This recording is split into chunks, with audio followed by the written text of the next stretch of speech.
Bonjour, chers amis. Aujourd'hui, je voudrais vous parler des faits, de la vérité, de l'information, de la violence dans notre société. Il est une idée commune que vous avez tous entendue que nous avions la chance, en Europe, et singulièrement en France, pays des droits de l'homme, pays de la Révolution française, de vivre en démocratie, dans une démocratie pluraliste, où les opinions peuvent s'exprimer librement. Globalement, c'est vrai. Mais tout est relatif, vous savez. L'histoire n'est jamais finie, c'est une tangente qui tend vers quelque chose. Et ceux qui se satisfassent de ce qu'il y a me paraissent bien naïfs, parce que tout mérite d'être amélioré, et on va y réfléchir ensemble si vous le voulez bien aujourd'hui. Il y a les faits et il y a les commentaires.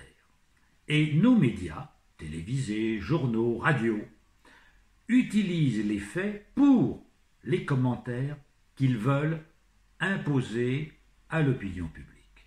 On va en prendre des exemples très concrets, parce que quand on raisonne, il faut toujours partir du concret de ce qui est. Le 16 février, c'était un samedi, un militant d'opposition à la chasse a été violemment agressé en Bretagne, en forêt de Grave, par des veneurs. Il est depuis 3 semaines dans le coma entre la vie et la mort. Vous n'en avez pas entendu parler dans les chaînes de télévision. Mais imaginez un seul instant que cet incident grave ait opposé 2 tenants de communautés religieuses, islam, israélite, arien, etc. Vous êtes sûr que cela aurait fait la une des journaux télévisés le soir. Alors, si un membre d'une communauté religieuse agresse, assomme, mutile, moleste un autre adepte d'une autre religion, c'est grave. Et les médias ont raison d'en parler. Mais pourquoi ne parler que de cela? Pourquoi faire monter la sauce, pour parler vulgairement? Pourquoi entretenir ce climat obsessionnel autour de ces questions-là? Et pourquoi passer sous silence un fait tout aussi grave? Un homme est dans le coma. Il a été agressé. Parce que, tout simplement, ce fait n'intéresse pas nos médias. Autre exemple, des exemples très concrets. Il y a chaque samedi, depuis le 17 novembre, des dizaines de milliers de Français qui manifestent dans les rues. On les appelle des gilets jaunes. Ils sont gilets jaunes ou ils ne sont pas gilets jaunes. En tout cas, ils sont opposants à la politique actuelle. Si vous avez 5 abrutis, et pour moi je dis ce sont des abrutis, qui dans le métro, parce qu'ils sont un peu avinés, ou autres, ou excités, ou parce qu'ils s'amusent stupidement, font ce qu'ils appellent le signe de la quenelle, c'est-à-dire le signe hitlérien inversé. Immédiatement, les chaînes de télévision vont se précipiter, on va en parler, ça va devenir un événement. Et évidemment, sous-entendu, les gilets jaunes, le peuple français est antisémite, le peuple français est xénophobe, ben voyons, parce que 5 abrutis ont fait un geste débile, cela devient un événement. Pourquoi un événement?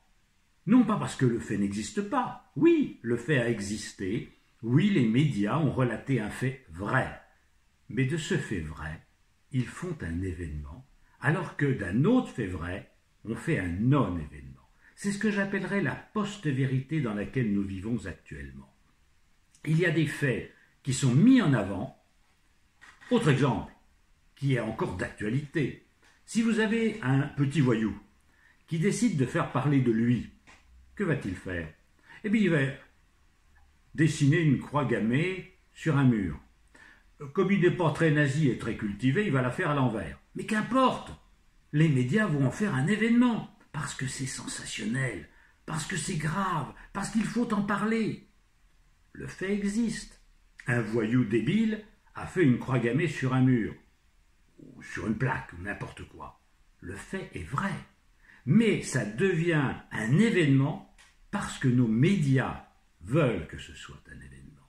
Et en faisant un événement, c'est un effet qu'on appelle performatif, c'est un mot compliqué, performatif, mais ça veut dire que le seul fait de le dire et d'en parler donne à une réalité une ampleur considérable. Et en revanche, on passe sous silence d'autres faits qui sont tout aussi graves. Alors, je vais vous dire, il y a des régimes politiques qui violent les consciences, où on supprime la liberté, où il y a des milices, où il y a des journaux officiels. C'était le cas du temps du stalinisme avec la Pravda, qui se disait la vérité. Et la Pravda, ben, on sait très bien, c'était la voix de son maître. Les nazis avaient le Volkischer Beobachter, qui était leur journal officiel. Bon, nous n'avons pas ça. Nous avons des médias qui s'imaginent libres. En fait, ils sont orientés. Peut-être inconsciemment, mais parce qu'ils relatent d'une manière quasi obsessionnelle des faits qui pour eux sont importants et qui ont lieu. Mais dans une société comme la nôtre, où vous avez des millions de citoyens, où il y a des milliers de manifestations, si vous voulez trouver un fait scandaleux qui correspond à votre fantasme, à votre petit fantasme personnel, vous êtes sûr d'en trouver. Vous aurez toujours l'abruti de service qui va faire le salut nazi. Alors si vous voulez faire un événement là-dessus, vous le faites. Voilà. Mais parce que tout simplement, vous allez trouver votre abruti. Et en revanche, vous allez passer sous silence d'autres faits, comme par exemple ce militant écologiste qui est entre la vie et la mort, parce que ce débat-là, ben, ça n'excite pas les haines communautaristes, ça n'excite pas la guerre civile larvée que certains imaginent ou pressentent entre les religions dans notre pays avec sa libanisation progressive. Tout ça, j'allais dire, mais le fait d'entretenir ce climat me paraît tout à fait pervers et dangereux. D'où la nécessité d'avoir des médias indépendants, d'où la nécessité d'avoir des médias qui ne soient pas tributaires du monde de l'argent, qui a tout intérêt à faire que le peuple se tienne tranquille. Oui, il fallait que les gilets jaunes soient des antisémites, des racistes, des xénophobes, des beaufs arriérés, parce que c'est bon pour la propagande du pouvoir actuel. C'est excellent. Si vous trouvez l'imbécile de service qui va vous faire le geste scandaleux, vous êtes sûr que là, vous tenez votre scoop, et les médias aux ordres, peut-être inconsciemment, servent parfaitement les intérêts du prince, les intérêts du pouvoir.